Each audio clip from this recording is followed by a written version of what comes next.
desta palestra que eu irei ministrar aos irmãos é ensiná-los a como não ser enganado por muitas seitas. Por que surgem as seitas no mundo? Nós vemos várias razões, várias causas do porquê surge o fenômeno das seitas. Eu poderia citar aqui causas sociais, causas psicológicas, mas eu acho que a principal para dentro do nosso contexto aqui sejam as causas bíblicas. E dentre elas nós podemos citar a falsa hermenêutica das seitas. O que eu quero dizer por falsa hermenêutica das seitas? Eu estou falando aqui eminentemente de interpretação bíblica, de não saber interpretar a Bíblia Sagrada. Surgem muitas heresias em algumas igrejas e movimentos religiosos que nós denominamos de seita, porque ou a pessoa, ela de um modo deliberado, de um modo proposital, ela distorce uma passagem bíblica, ou então por ignorância. Eu quero acreditar que a maioria é por ignorância, tá ok? Então hoje, neste momento, vocês vão aprender como identificar uma falsa interpretação da Bíblia e, ao mesmo tempo, noções de como você pode interpretar corretamente um versículo bíblico para não incorrer em estar ou engolindo uma heresia ou até mesmo, o que é pior, produzindo uma heresia, tá? Então nós vamos falar agora sobre a hermenêutica das seitas. Antes, porém, vocês lembram dessa imagem aqui? Não sei se está um pouco apagado, mas lá no final tem uma fita cassete, é isso, pastor? É da sua época, pastor, isso aí? Pegou essa época? Maravilha. Lembra que quando a gente colocava a fita cassete lá e ela começava a enrolar, você tinha que tirá-la, pôr uma canetinha e voltar tudo de novo? Quem já fez isso aqui na vida? Quem nunca, né? Que maravilha! A minha palestra entrega as idades também, pastor. Isso é uma maravilha, né? Como? Você não pegou essa época? Ah, pegou a época, muito bom, né? O que isso quer dizer para nós aqui? Nós vamos dar uma recapitulada, vamos rebobinar um pouquinho aí, né? E voltar para nós entendermos como que funciona a questão da interpretação da Bíblia, tá ok? Vocês estão vendo aí uma figura um pouco que estranha, né? Uma girafa, mas é estranho uma girafa na sala? Vocês nunca viram uma girafa na sala? Muito bom. É estranho, por quê? Porque essa cena está fora de contexto. As girafas, elas não ficam na sala, elas ficam lá não é na Amazônia, viu? Não tem girafa na Amazônia. Fica lá na África, lá na selva mesmo, tá bom? Então, é fora de contexto, não é? A mesma coisa acontece com a leitura bíblica. Quando você tira um texto fora de contexto, o negócio fica estranho. E já tem até um ditado popular, né? Texto fora de contexto é um pretexto. Pretexto para quê? Pretexto para uma heresia, claro. Então vamos dar uma recapitulada aqui em algumas regrinhas básicas de hermenêutica que todo mundo conhece, mas parece que na hora de ler a Bíblia, na hora de você estar diante de uma pessoa que está citando a Bíblia para você, parece que desaparecem essas regras. Vamos dar uma olhadinha aqui. Salmo 101, versículo 6. Preste atenção nesse versículo, irmãos. Os meus olhos estarão sobre os fiéis da terra, para que se assentem comigo. O que anda no caminho reto, esse me servirá. E a minha pergunta é, esse versículo está falando de quem? Quem falou Deus aí? A irmã falou Deus. Quem mais concorda com a nossa irmã? Pode erguer a mão, ajuda a nossa irmã aí. Concorda? Muito bem. Tá. Quando você olha esse versículo de perto, é interessante que ele pode te enganar. Quando você olha ali, olha, a palavra olhos, estão sobre os fiéis da terra, para que se assente comigo, caminho reto, você só pode falar, deve ser Deus. Mas quando você olha todo o salmo, você vai perceber que quem está falando ali não é Deus, é o próprio rei, é o salmista. Isso é uma coisa básica, tá? Isso aí, se alguém interpretar como Deus, não está criando nenhuma heresia, tá? Porém, existem alguns versículos e muitos versículos bíblicos.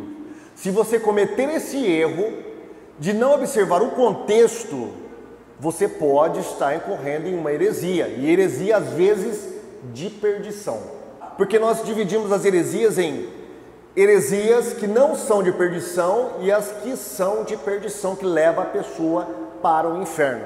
Então, se você ler todo este capítulo aí, você vai perceber que quem está falando é o salmista, é ele que procura os fiéis da terra. Vamos prosseguir. Vamos ver aqui, o pastor João Flávio citou aí a tentação no deserto. Inclusive ele citou aí que Jesus citou 3 vezes a expressão está escrito para Satanás. Está escrito, está escrito, está escrito. Por quê? Jesus estava citando o Antigo Testamento para o diabo. Agora, veja bem, o diabo não se deu por vencido. O que o diabo fez?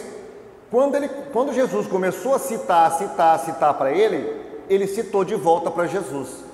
Porém, quando ele cita para Jesus, ele tira o versículo fora do contexto. Vamos dar uma olhadinha lá em Mateus capítulo 4? Vamos ver como que o diabo fez isso aí. Mateus capítulo 4, versículo 6. O diabo está citando o Salmo 91 para Jesus. Por que o diabo não citou essa parte do Salmo? Ele tirou ele fora do contexto. Porque aí está falando da derrota de Satanás.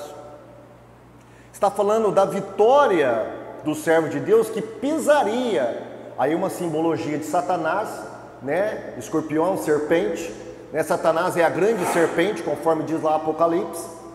Então, esse versículo está falando da derrota de Satanás. Só que Satanás para antes. Ele não cita todo o contexto para Jesus.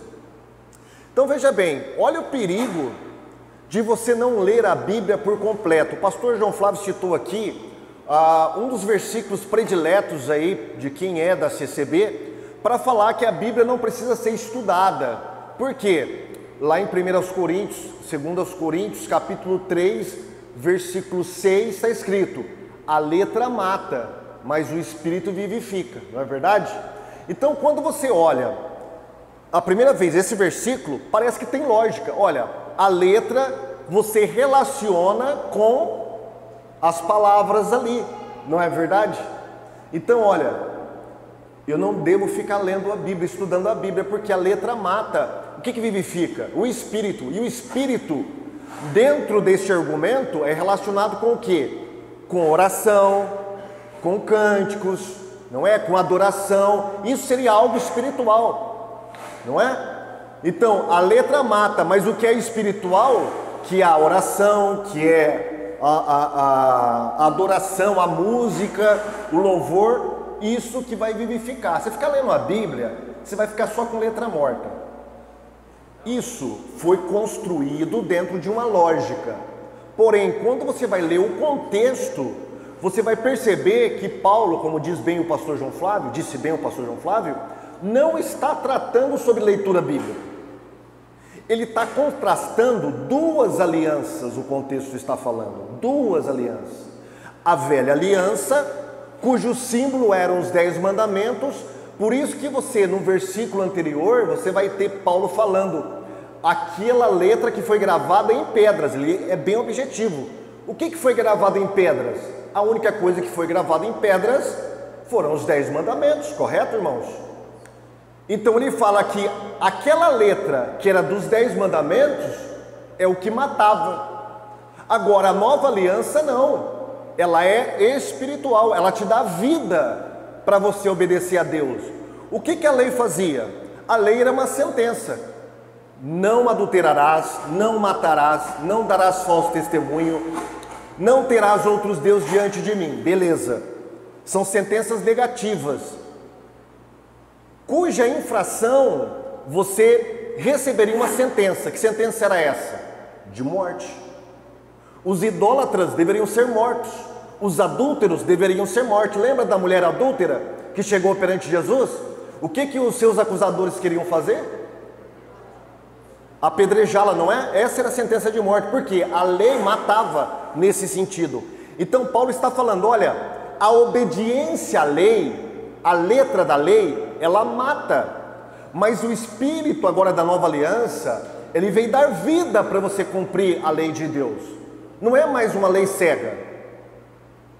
Olha como você resolve um grave problema apenas entendendo o contexto. Irmãos, vai estudar a Bíblia, fique atento não só ao contexto. Lê um versículo, alguém chegou e citou um versículo para você. Opa, espera um pouquinho, deixa eu ler todo o contexto. O que é um contexto? O contexto é uma história que tem um sentido, tem começo, meio e fim, pronto. Aí às vezes o escritor passou para um outro assunto. É o assunto, tá? É o assunto. Por exemplo, qual que é o assunto do capítulo 11 de 1 Coríntios? Ali nós temos dois assuntos. Nós temos a questão do véu, o pastor João Flávio leu, e depois nós temos o assunto da ceia do Senhor. Então você sabe aonde termina a questão do véu e onde começa a ceia do Senhor. Então são assuntos diferentes. Então, por exemplo, a questão do véu. E fala ali que a mulher está ordenada a usar o véu. Pronto, beleza. Esse é o versículo, mas o que o contexto está falando para mim? Será que esse contexto obriga todas as mulheres a usarem o véu? Não. Por que não? Simples. Leia o contexto, observe as palavras, observe a atmosfera, o temperamento do autor, o que ele está escrevendo. Quando Paulo está falando ali para a mulher usar o véu, os irmãos percebam que ele está falando e relacionando a mulher, não é qualquer mulher, não é qualquer mulher, é a mulher casada. É a mulher casada. Todo o contexto está falando do homem e da mulher. O homem ali é o marido. Tanto é que ele fala que o marido é o cabeça da mulher. Ora, aliás, o homem é o cabeça da mulher. Não é qualquer homem, é o homem que é o marido da mulher, que é o cabeça. Então Paulo está falando da mulher que é casada. Essa mulher que é casada, ela deve usar o véu. Agora, na CCB, as mulheres solteiras usam véu? Está em desobediência a esse versículo. Porque o versículo está falando da mulher casada. Então, leia o contexto, meus queridos. Leia o contexto. Quem já recebeu a visita de testemunho de Jeová aqui na sua casa? Já receberam, né? Aquele sábado de manhã maravilhoso, você está ali, aí 8 horas da manhã você escuta, batendo palmas, senão tocando a sua campainha, o seu interfone, aí você vai atender, ou tem duas velhinhas simpáticas ali com a bolsinha na mão, né? Ou dois senhores ali, ou jovens, com uma malinha na mão ali, tentando pregar o evangelho do reino para vocês. E a primeira coisa que eles vão citar para vocês é, dentre vários assuntos que eles têm na ordem do dia ali, um deles é, você sabe que só pouquíssimas pessoas que vão morar no céu? Pouquíssimas pessoas que vão morar no céu. Na verdade, a Bíblia fala que é só 144 mil que morarão no céu. Aí você fala, não, mas está errado, aonde está escrito isso? Está lá em Apocalipse capítulo 7, 144 mil que vão para o céu. E o resto? O resto vão morar aqui na terra. Sabe por quê? Aí eles vão te levar em Salmo 39, Salmo 37. Existe uma expressão ali no Salmo que fala que os justos herdarão uma terra e habitarão nela para sempre. Então eles vão falar para você, olha, a terra foi destinada para nós vivermos, não é o céu. E eles têm enganado muitas pessoas, tirando esse texto fora do contexto. Quando você vai para o Salmo, e você vai ler toda a Bíblia Sagrada, ali todo o contexto, você vai ver que quem escreveu esses salmos, geralmente, são salmos davídicos. Foi Davi quem escreveu. E quando Davi escreveu esse salmo, ele estava ainda num planejamento de guerra para conquistar a terra prometida. Para quem que Davi estava escrevendo? Para judeus. Havia alguma promessa dos judeus para conquistar a terra? Havia, começa lá no capítulo 12 de Gênesis, com Abraão, Deus fala para Abraão, eu vou te dar toda essa terra aqui e os seus descendentes vão herdá-la. E aí depois nós passamos para a época de Moisés. Moisés põe o povo na terra prometida, o povo começa a conquistar a terra, chega a época de Josué, Josué começa a conquistar a terra, mas para. Por quê? Porque o povo pecou contra Deus. Porque permaneceu os moradores da terra, os quais Deus falou que era para serem desarraigados da terra. E aí quando nós entramos no livro de Juízes, o povo parou de conquistar, havia muita terra para ser conquistada ainda. E aí, a época de Juízes durou 400 anos, mais ou menos 400 anos. Durante esse tempo o povo recuou. E aí entra a época dos reis. E quando nós chegamos na época de Davi, Davi está conquistando a terra ainda. É por isso que ele escreve, os justos, que justos? Judeus, herdarão a terra. Que terra? O planeta? Não, a terra prometida. Você percebeu? Você precisa do contexto. Você precisa saber para quem está sendo direcionado aquilo ali. E aí nós temos algumas regrinhas, olha. Fique atento às palavras da Bíblia, tá? O que essa palavra significa? Tem palavras que são polissêmicas. O que são palavras polissêmicas? São palavras que têm vários significados. Em língua portuguesa nós temos também. Por exemplo, a palavra manga. Se você falar para mim assim, me traz a manga. Legal. Quantos significados nós temos de manga no Brasil? Nós temos manga da camisa, nós temos a manga fruta, não é?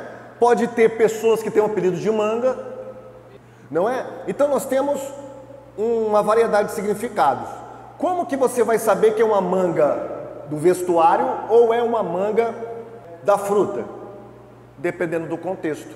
Se eu estiver dentro de uma feira, de um mercado, e alguém falar me traz a manga, eu já sei que é uma manga fruta. Agora, se eu estiver dentro de um alfaiate ou dentro de uma loja de roupas, eu sei, claro, que está falando do vestuário, claro, porque o contexto que vai me definir aquilo, não é? Perfeito aqui? Coisa do dia a dia, tá? O basicão do dia a dia. A mesma coisa acontece com a Bíblia. Quando você vai ler a Bíblia, por exemplo, a palavra alma na Bíblia. Às vezes a palavra alma tem um significado de pessoa, tá? Pessoa. Às vezes a palavra alma tem um significado de emoções. Às vezes a palavra alma tem um significado de ser espiritual. O que vai definir que é uma coisa ou outra? O contexto. Então por isso que você tem que ler o contexto. Você tem que saber interpretar as palavras de acordo com o contexto. E aí vai as frases, aí vai o versículo inteiro, vai porções, que a gente chama de perícope em teologia. Tem sessões inteiras, capítulos inteiros, o livro inteiro e a Bíblia inteira também. Você deve consultar. Tudo isso serve como contexto, para você definir se aquela palavra é isso ou é aquilo, tá bom? E aí, o intérprete, ele deve se portar mais ou menos como um jornalista. Qual que é a regrinha do verdadeiro jornalismo, que hoje praticamente não é praticado no Brasil, né? Mas, lá nos cursos de jornalismo, o jornalista, o bom jornalista, ele deve fazer pergunta para tirar fatos brutos daquela situação, daquela realidade. Quais são essas perguntinhas? E que nós vamos trazer para o nosso contexto aqui de Bíblia. Pergunte ao texto. O que, quem, onde, quando, onde, como, por quê. Tá? Coisinha simples. Está estudando a Bíblia? Faz essa perguntinha para aquele texto que você está lendo. O que é isso? O que eu estou lendo? Do que está falando esse versículo?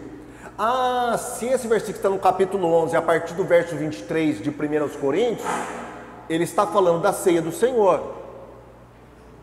Se ele está um pouquinho antes, está falando sobre a questão do véu e da mulher. Então o que está falando aqui? Ele está falando sobre uma parte doutrinária? Ele está narrando alguma coisa? Quem está falando? É o apóstolo Paulo? É Tiago? É Pedro? Quem que está falando aqui? Quando ele está falando? Em que época ele falou isso? Qual que era a cultura que prevalecia nessa época? Onde ele está falando isso? É em Corinto? É em Éfeso? É dentro de Jerusalém? Por quê? Essa perguntinha, ela é assim de suma importância. Por que que ele está dizendo isso aqui neste momento para essas pessoas? Se você usar essas 6 perguntinhas, meus irmãos, é muito difícil você errar na interpretação da Bíblia, tá bom? Agora, como que as seitas interpretam a Bíblia? E aí tem algumas coisas que influenciam na interpretação das seitas, quando elas vão interpretar a Bíblia. Por exemplo, as tradições da sua religião, o subjetivismo espiritual. A pessoa acha que está recebendo de Deus aqui uma revelação, e agora ela está entendendo aquele texto que ninguém nunca, desde o começo do mundo, nunca interpretou daquela maneira, mas ela agora está recebendo aquela interpretação. Subjetivismo espiritual. Os ensinamentos do seu profeta, do líder fundador daquela seita, o que ele fala muitas vezes é palavra de Deus. Então, mediante a palavra do líder, por meio desse filtro, que é a palavra do líder, os adeptos vão interpretar a Bíblia de acordo com a palavra desse líder, desse profeta. A prática e a crença toda da comunidade, literaturas consideradas sagradas pelo grupo ou por aquela seita, tá? Que produzem essas literaturas que estão em pé de igualdade ou até superior à Bíblia. Vamos olhar algumas coisas aqui. Por exemplo, o catolicismo. A Igreja Católica, eles não têm apenas a Bíblia como regra de fé e prática. Eles têm a Bíblia e a tradição da sua igreja. Muitas vezes, o que acontece? A maioria das vezes, a tradição é que dita as regras de interpretação da Bíblia. Você pergunta para um católico, espera um pouquinho, aonde está escrito que Maria nasceu sem pecado? Você não vai encontrar isso na Bíblia. Ao contrário, você vai encontrar algo que depõe contra isso, porque a Bíblia fala que todos pecaram e destituídos estão da glória de Deus. Ora, a palavra todos ali não está excluindo Maria. Maria é um ser humano normal, nasceu sob pecado. Mas de onde que vem essa tradição, que se tornou um dogma dentro da Igreja Católica, de que Maria nasceu sem o pecado original? Da tradição. Então, por meio da tradição da sua igreja, os católicos vão, com essa tradição em mente, e pegam alguns versículos para distorcerem a Bíblia. Por exemplo, para eles provarem que Maria é sem pecado, eles pegam aquele versículo onde o anjo fala para Maria, agraciada entre todas as mulheres. Então, esse versículo para os católicos, eles interpretam que Maria está sem pecado, porque ela foi chamada de agraciada. Por que eles interpretam um versículo que não tem nada a ver uma coisa com a outra? Porque a sua tradição assim o diz. Adventistas do sétimo dia. Os adventistas têm, nessa profetisa e fundadora dessa seita, a sua autoridade. Então, os adventistas interpretam a Bíblia de acordo com a interpretação de Ellen White. Opa! E é por isso que você vê, por exemplo, aquele arqueólogo famoso, Rodrigo Silva. Já ouviram falar desse homem? Rodrigo Silva? Ele é assim um popstar, né? Um propagador aí da igreja adventista. Você vai ver vídeos desse homem falando aberrações. Por exemplo, que existe uma árvore da vida em cada planeta. Ele ensina isso. Ele ensina também que a morada de Deus, pastor, preste atenção, hein? A morada de Deus está na constelação de Órion. Sabe por que ele ensina isso? Porque Ellen White ensinou isso. E para os adventistas, essa mulher é inspirada como foram inspirados os escritores da Bíblia Sagrada. Então, a interpretação adventista da Bíblia passa pelo filtro de Ellen White. A mesma coisa acontece com as Testemunhas de Jeová, mesma coisinha, tá bom? A mesma coisinha acontece com a Igreja de Jesus Cristo dos Santos dos Últimos Dias, o seu profeta Joseph Smith, profeta Mormon. Os Mormons só acreditam na Bíblia mediante a tradução feita por Joseph Smith, porque as outras traduções para os Mormons estão todas erradas, foram adulteradas. Os espíritas também, os espíritas acreditam que eles propagam que acreditam também na Bíblia. Existe até o evangelho no lar, que é um tipo de culto no lar dos espíritas. E eles usam os evangelhos. Mas os espíritas acreditam na Bíblia? Não acreditam. Por exemplo, nós temos no livro dos Espíritos de Allan Kardec, na página 471, essa sentença aqui, ó. Reconhecer-se-á em breve que o Espiritismo, a doutrina espírita, ressalta a cada passo do texto, mesmo das Escrituras Sagradas. O cristianismo e o espiritismo ensinam a mesma coisa. Aí você vai ler o espiritismo, as doutrinas espíritas, tem lá reencarnação, tem comunicação com os mortos, tem salvação pelas boas obras. E aí você pergunta, onde está isso na Bíblia? Não está na Bíblia. Não está na Bíblia. Os espíritas só acreditam na Bíblia aquela parte que fala de amor, as questões morais da Bíblia. O resto é tudo palavras e erros de homens como nós. Eles não consideram a Bíblia inspirada por Deus. Tanto é assim que um dos maiores apologistas espíritas do Brasil, Carlos Embaçaí, ele diz claramente, ele não negou, ele diz assim, olha, nesse livro, A Margem do Espiritismo, nem a Bíblia prova coisa nenhuma, nem temos a Bíblia como probante. O Espiritismo não é um ramo do cristianismo, como as demais seitas cristãs. Não aceite seus princípios nas Escrituras, não rodopeia junto à Bíblia. A nossa base é o ensino dos Espíritos, daí o nome Espiritismo. Ele foi mais honesto do que o próprio fundador do Espiritismo, né? Agora, vamos aqui pegar alguns casos para analisar, tá bom? De versículos que as seitas distorcem. Por exemplo, as testemunhas de Jeová, elas ensinam que quando uma pessoa morre igual um cachorro, igual um cavalo, ela desaparece. Não existe nada que sobrevive à morte do corpo, tá bom? Para as testemunhas de Jeová não existe sobrevivência na morte do corpo, após a morte. E aí eles pegam, por exemplo, o texto de Eclesiastes, capítulo 9, versículo 5. Olha o que diz o texto. Porque os vivos sabem que hão de morrer, mas os mortos não sabem coisa nenhuma. Nem tampouco terão eles recompensa, mas a sua memória ficou entregue ao esquecimento. Então eles pegam esse versículo e vão falar para você, tá vendo? Aqui a Bíblia está falando que os mortos não sabem coisa nenhuma. Como que você vai me falar que os mortos têm consciência? Como você vai falar que sobrevive à morte do corpo? A Bíblia fala que a sua memória ficou entregue ao esquecimento. Se você pegar esse versículo e assumir esse versículo como verdadeiro, sem ler o contexto, e quando eu falo contexto, estou falando do contexto imediato a este versículo, a porção toda, o assunto todo, ou mesmo o capítulo inteiro, ou mesmo o livro inteiro de Eclesiastes, você vai estar engolindo e tomando como verdade o que de fato é uma heresia. Porque quando você lê todo o capítulo, você vai perceber que Salomão está falando ali, não da vida após a morte, não do outro lado da eternidade. Ele está falando de coisas que as pessoas viam debaixo do sol. Preste atenção nessa palavrinha que Salomão usa constantemente nesse livro. Debaixo do sol. Salomão está falando de coisas que nós, seres humanos, estamos vendo como seres humanos. Ele não está falando do mundo espiritual. Então, quando ele fala que os mortos não sabem coisa nenhuma, a sua memória ficou entregue ao esquecimento, é que as pessoas vão deixar de lembrar daquela pessoa. Com o passar dos anos, ninguém vai mais lembrar dela. Ou se lembrar, não vai dar tanta importância. É nesse sentido que ele está falando. Então ele está falando de coisas que eles viam debaixo do sol, tá? Ou seja, nesse mundo, tá bom?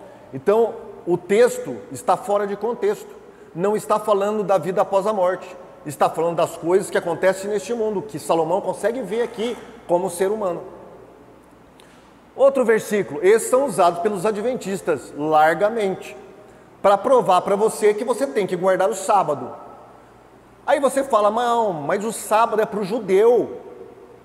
O sábado é para o judeu. Aí ele vai falar assim, não, existe versículo na Bíblia que fala que o sábado também é para o gentil. Aí eles vão citar para você Isaías 56, versículo 6. E aos filhos dos estrangeiros, quem eram estrangeiros? Os que não eram judeus, que se chegarem ao Senhor, ou seja, se converterem ao Senhor, para o servir e para amarem o nome do Senhor, sendo deste modo servos seus, todos os que guardarem o sábado, não o profanando, e os que abraçarem o meu concerto. Aí eles vão falar para você, tá vendo? O versículo fala aqui que não é só para os judeus, é para aqueles que não eram judeus, que fizerem um concerto com o Senhor, eles são obrigados também a guardar o sábado. Porque aqui está falando dos estrangeiros, não é só para o judeu. Se você parar neste versículo, você caiu numa tremenda de uma heresia, de uma enrascada. Por quê? Se você continuar a leitura, tanto para cima quanto para baixo, você vai perceber que Isaías está falando aqui de prosélitos judeus. Prosélitos. Tanto é que ele fala do antigo concerto.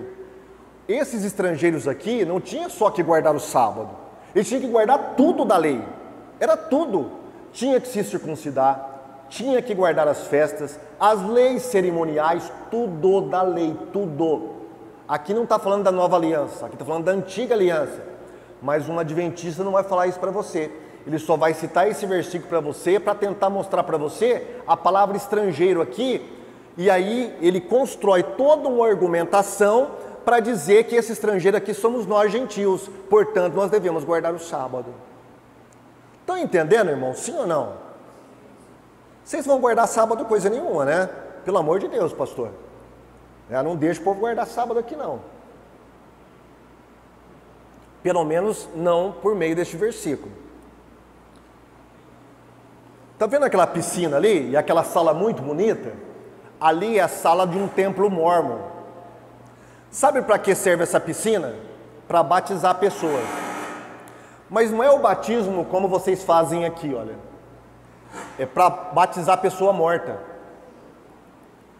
É o chamado batismo pelos mortos. O que acontece? Os mórmons acreditam que todos aqueles que morreram sem ouvir o evangelho mórmon, lá na eternidade, eles precisam ser salvos depois da morte. E como que eles serão salvos? Através do batismo por procuração. Como é que funciona isso? Por exemplo, se a minha avó morreu e não acreditou no evangelho mórmon, eu posso ir nesse templo, dar o meu nome para batizar no lugar da minha avó. Eu vou batizar no lugar da minha avó. Então eu chego lá, me batizo em nome da minha avó. Na teologia mórmon, na eternidade, lá no céu, os mórmons, missionários mórmons que morreram, vão até onde está a minha avó, na região espiritual, e vai pregar para ela. Aí ela vai aceitar e vai ser salva. E eu posso me batizar por quantas pessoas eu quiserem da minha família. 1, 2, 3, 10, 15, 20 pessoas. Eu me batizo 20 vezes ali por procuração. E da onde que eles tiraram essa ideia de batismo pelos mortos? Do versículo de 1 Coríntios. Olha o que Paulo diz. De outra maneira, que falamos que se batizam pelos mortos? Se absolutamente os mortos não ressuscitam. Por que se batizam eles então pelos mortos? Aí eles falam, tá vendo? Paulo ensinou o batismo pelos mortos. Ele citou o batismo pelos mortos. Aí você vai ler o contexto. Paulo está falando de algum batismo pelos mortos aí? Está falando da ressurreição. Esse é o assunto principal do contexto. Olha a importância de você ler o contexto. Agora, quando Paulo ele está conversando com os coríntios, ensinando sobre a ressurreição, ele usa alguns pronomes. Nós, vós e eles. Olha o que Paulo está dizendo aqui, ó. Por que se batizam eles, então, pelos mortos? Ele não está se incluindo. Ele não está incluindo os cristãos. Ele está incluindo pessoas que não acreditavam na ressurreição. Portanto, não eram cristãs. Portanto, ele não estava ensinando o batismo pelos mortos. Na verdade, ele está condenando essa prática. Quando ele vai falar dele e dos coríntios, ele usa o pronome nós. Agora, quando ele está falando daqueles que se batizam pelos mortos, ele usa o pronome eles. Aqueles, eles que se batizam pelos mortos. Não fazia parte da comunidade cristã. Então os mórmons, eles tiraram fora do contexto este versículo. Tá? A reencarnação, olha o que diz Allan Kardec. A reencarnação fazia parte dos dogmas judaicos sob o nome de ressurreição. Está lá no Evangelho segundo o Espiritismo. Agora, de onde que eles tiraram essa noção? Um dos versículos que eles usam para falar que você tem que se reencarnar é João 3,3, que fala sobre lá o diálogo de Jesus com Nicodemos.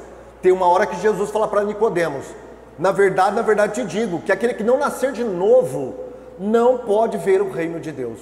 Então os espíritos vão falar assim, está vendo aqui a prova, ó, nós precisamos nascer de novo. Como que nós nascemos de novo? Reencarnando, reencarnando e reencarnando. O Mestre Jesus ensinou a reencarnação. Será que é isso que está dizendo o versículo? Não. Por exemplo, a palavra novo no grego aí, anotem, qualquer dicionário de grego, ele vai dar o significado de cima. Na verdade, o que deveria ser traduzido é: aquele que não nascer de cima não pode ver o reino de Deus. Não é falando que você tem que nascer novamente. Na verdade é o contrário. Se você ler o contexto, Jesus está se opondo a essa ideia. Por quê? Qual que foi a palavra de Nicodemos? Senhor, será que eu tenho que nascer no ventre da minha mãe? Jesus fala: não, Nicodemos, você não entende, você é mestre em Israel, não entende as coisas espirituais. Então Jesus condena essa ideia de nascer fisicamente novamente. Mas essa é a ideia espírita de reencarnação. Então Jesus está condenando isso. Percebeu que é só ler o contexto, gente? 90% dos problemas acaba quando você lê o contexto. Davi era homossexual. Quem fala isso? Os homossexuais evangélicos.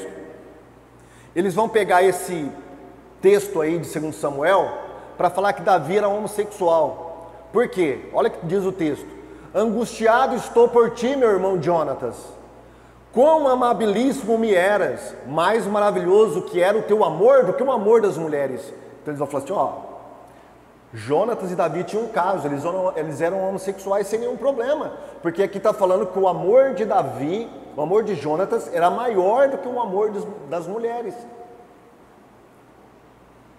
Agora, quando você vai no original hebraico, a palavra amor é uma palavra polissêmica. Ela é usada para um monte de coisa. Amor de amigo, amor de pai, amor de irmão, amor das mulheres, amor a Deus.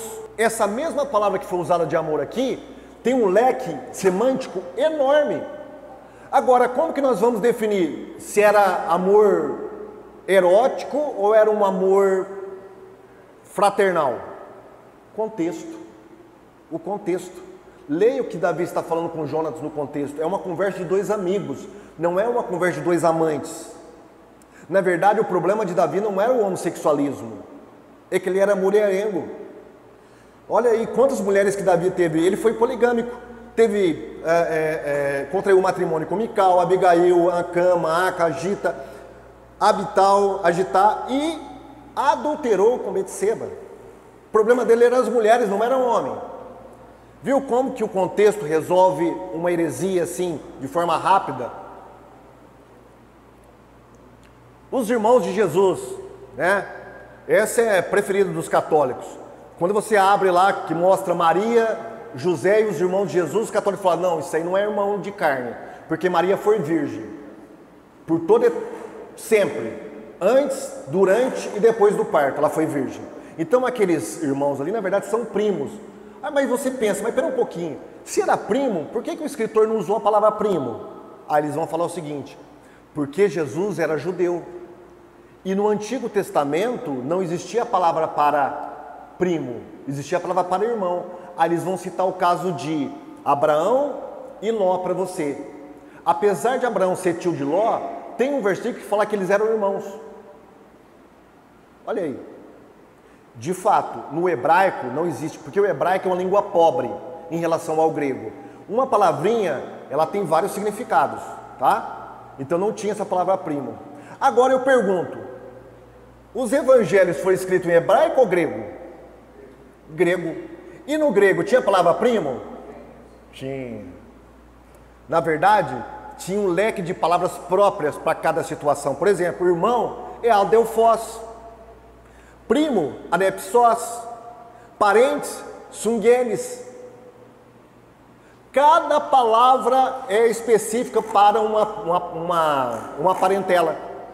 Então, se o escritor quisesse dizer que aquilo lá era primo e não irmão, ele teria usado a palavra anepsós e não a palavra adelphos ou adelphos. Você viu como que você resolve aqui uma heresia rapidinho? Só recorrendo às palavras, tá? Se não dá para usar, para você decifrar esse problema na língua portuguesa, recorra aos originais hebraico e grego. Outro versículo que os católicos retiram do contexto, a mulher vestida do sol, lá de Apocalipse 12. Abre Apocalipse 12 aí, vamos lá, rapidinho. Percebeu? Olha que interessante, você tem uma mulher, ela está dando à luz a uma criança e está sendo perseguida pelo dragão. O dragão é interpretado como o diabo, tá? O próprio texto interpreta assim. Agora, preste atenção nessa figura, ela é muito famosa essa figura, tá? É uma imagem de Maria, na verdade de um dogma mariano chamado de Assunção de Maria. Aqui eles representam Maria de acordo com esse versículo. Ó, a lua debaixo dos pés, as estrelas, e ela está vestida do sol. Então eles falam que essa mulher de Apocalipse, na verdade, é Maria. Aí você coça a cabeça, pera um pouquinho. Maria foi assunta aos céus com corpo e alma, assim como foi Jesus. Ela ressuscitou, ela está lá no céu com corpo e alma e tudo. Aí você pergunta, mas como? Olha, João não viu uma mulher no céu, um sinal onde estava? No céu, uma mulher que estava dando a luz. Esse menino é Jesus.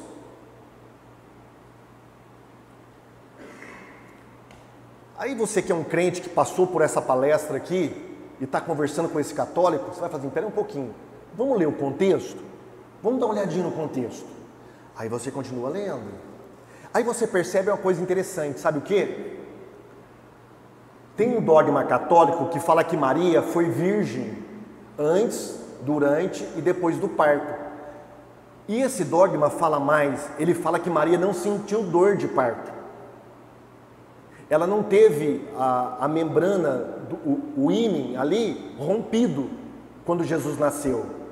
Ela foi virgem não só em questões maritais, mas fisicamente ela continuou virgem. A gente não sabe como, mas ela continuou na mente dos católicos virgem dessa maneira. Agora preste atenção, olha o que o texto está falando. A mulher estava com dores de parto. Os católicos falam que Maria não sentiu dor. Espera um pouquinho. Ou esse texto está errado, ou o dogma católico está errado. Aí eles vão falar para você, esse dogma está falando que Maria subiu para o céu. É a assunção de Maria. Isso é a prova bíblica que Maria subiu ao céu. Aí você olha, espera um pouquinho, mas quem sobe o céu é o filho, não é a mãe. A mãe desce. A mãe desce, ela não sobe. Espera um pouquinho, alguma coisa está errada então. Lógico que está errado, porque esse versículo não está falando de Maria, está falando da nação de Israel. Quando você vai lá em Gênesis capítulo 39, você vê o sonho de José. O sonho de José mostra a nação, seus irmãos, ele, a sua mãe, o seu pai, com essa simbologia. O sol, a lua e as 12 estrelas, simbolizando as 12 tribos de Israel.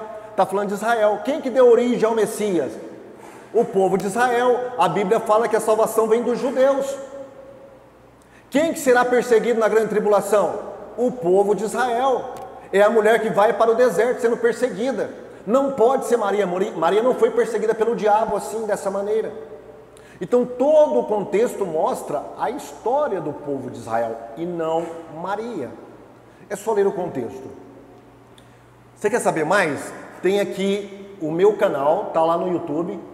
Eu tenho um vídeo extenso só sobre a Assunção de Maria, tá bom? Você quer saber todos os argumentos para responder o seu amigo, o seu parente que é católico? Tá ali, ó. E tem outros vídeos também, tá? Sobre diversos tipos de seita, tá? Tem o site do CACP, depois o pastor João Flávio vai falar também. Ó, a palavra ruá, no grego, a Testemunha de Jeová fala que o Espírito Santo é uma força, não é uma pessoa, tá? Portanto, não é Deus. E como que eles constroem o seu argumento? Um deles é falar que a palavra pneuma, no grego, ela está no gênero neutro. Se está no gênero neutro e não masculino, o Espírito Santo não pode ser uma pessoa, ele tem que ser alguma coisa. E como eles acreditam que o Espírito Santo é apenas uma força, uma coisa, eles vão falar para você, tá vendo? A Bíblia fala que o Espírito Santo mostra que quando aparece a palavra Espírito lá, por exemplo em João, falando sobre o Espírito Santo, esse gênero, ele está no neutro. que dá ideia de coisa, e não no masculino, que dá ideia de pessoa, de pessoalidade. Aonde que está o erro aí? Primeiro, a Bíblia fala que o Espírito Santo, ele faz coisas que pessoas fazem. O Espírito Santo entristece, ele distribui os dons como ele quer, ele que mandou os primeiros missionários de Antioquia, capítulo 13, o Espírito Santo falou, me separa Paulo e Barnabé para a missão que eu tenho para enviar eles. Uai, como é que uma força vai fazer isso? Não tem como. Então todo o contexto fala que o Espírito Santo, ele não é só uma pessoa, mas ele é Deus, é uma pessoa divina. Porque Paulo fala que não há ninguém que conhece a mente do Senhor, a não ser o Espírito Santo. O Espírito conhece as profundezas de Deus. Para conhecer, você tem que ser um ser e não uma coisa, não uma energia desprovida de personalidade. Agora, onde que está o erro das testemunhas de Jeová? É que o gênero neutro não é usado apenas para o Espírito Santo, para a palavra Espírito. Por exemplo, quando aparece a palavra Espírito imundo, está no neutro também. Ora, espera aí um pouquinho, os demônios também é uma coisa, não é seres pessoais? A palavra criança, quando aparece em algumas partes do Evangelho, está no neutro. Ué, quer dizer que as crianças então não é uma personalidade? Só pelo fato de aparecer no neutro? Claro que não. Por exemplo, lá em Gênesis, o Espírito de Deus pairava sobre a face das águas, Ruach Elohim, Espírito de Deus. Ali não está no neutro nem no masculino, está no feminino, porque o hebraico exige o feminino para a palavra Espírito. O aramaico exige o masculino, e o grego algumas vezes exige o neutro. Então esse argumento de que o Espírito Santo está no gênero neutro, portanto ele não pode ser uma pessoa, é uma heresia, é uma furada para enganar as pessoas, e eles têm conseguido. Os mormons, eles acreditam em vários deuses. Então, aonde que ele vai provar para você que existe vários deuses? Na palavra Elohim. Porque a palavra Elohim no hebraico, onde está lá? No princípio criou Deus. Lá no hebraico, na língua original que Moisés escreveu, ele escreveu com a palavra Elohim. E significa deuses de fato, é verdade, deuses. Porém, todas as vezes que a palavra Elohim aparece no texto hebraico, no plural, as ações do Elohim está no singular. Ali não está dito que no princípio criaram os deuses, o céu e a terra. Percebeu? Não é criaram, é criou. Porque ali exprime o quê? A Santíssima Trindade. Pai, Filho e Espírito Santo. Um único Deus e não vários deuses. Essa é legal. Dentro da comunidade evangélica surgiu uma... Sempre acontece isso, né? Umas neuras aí. Por falta de entendimento de semântica. Tem muitos irmãos que acham que é errado chamar o menino de moleque. Ô, seu moleque, ô moleque, vem cá. Moleque. Não, não faz isso. Quando você chama o seu filho de moleque, você está associando ele ao deus Moloque. Moleque, Moloque, Moloque, moleque, moleque, Moloque, Moloque, moleque. Isso é verdade? Não. Foneticamente, tem uma semelhança, mas semanticamente é completamente diferente. A palavra moleque, ou aliás, a palavra Moloque na Bíblia, ela é da língua amonita, e o significado dela é rei, era o deus Moloque ali, e tem o significado de rei. A palavra moleque é uma palavra que vem da língua africana, moleque, e vem da língua banto, que significa criança pequena. Completamente diferente, não tem nada a ver uma coisa com a outra. Só foneticamente que tem alguma semelhança, mas semanticamente não. Então, isso é apenas superstição criada por falta de conhecimento das línguas, a mesma língua portuguesa. E por último aí, irmãos, tem a questão do Maomé, que o pastor João Flávio é especialista na área de islamismo, né? Também vai nesse mesmo diapasão aí, existe na língua árabe a palavra Pereclitos, que significa glorioso, e é um dos apelidos, títulos de Maomé, não é, pastor João Flávio? Glorioso, um dos títulos de Maomé. Agora, a palavra consolador, que fala do Espírito Santo, é a palavra Paracletos. Olha como parece, Periclitos e Paracletos. É a mesma coisa do Moloque e Moleque. O que os islâmicos falam? Fala que Maomé havia sido prometido na Bíblia por Jesus. O Consolador que Jesus promete, na verdade é Maomé, que viria 6 séculos depois. Por quê? Porque a palavra Paracletos parece que é a palavra Periclitos, do árabe. Completamente diferente, tem nada a ver uma coisa com a outra. Erros grosseiros, irmãos, tá? Então, cuidado. Não aceite qualquer pessoa com qualquer texto e vir provar para você, ó, tá aqui na Bíblia, ó. Isso é chamado de texto prova. Texto prova não prova nada.